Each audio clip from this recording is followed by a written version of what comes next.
Welcome to AMS. Today in this video we are going to solve a question, and this question is if 1 over root power 35 x minus 1 equal to 0 factorial, then find the value of x. In order to solve this question, first we will insert the value of 0 factorial inside this condition, and we will get 1 over root power 35 x minus 1 equal to 1, because we know very well the value of 0 factorial is equal to 1.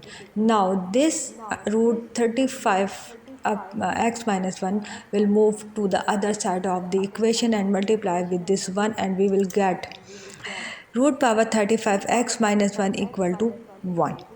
Now we will apply or we will multiply 35 in power from the both side of the equation, and we will get root power 35 x minus 1 overall power 35 equal to 1 is to power 35.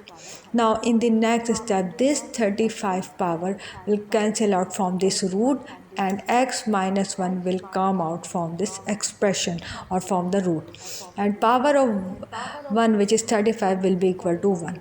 Now in the next step, this 1 or this minus 1 will move to the other side of the equation, and it will convert in plus 1, and it will add with this value 1, and we will get x equal to 2. This is the value of x equal to 2 is the value of x for this expression. So I hope you like this video. If you like this video, please hit the like button and subscribe to our channel. Thank you.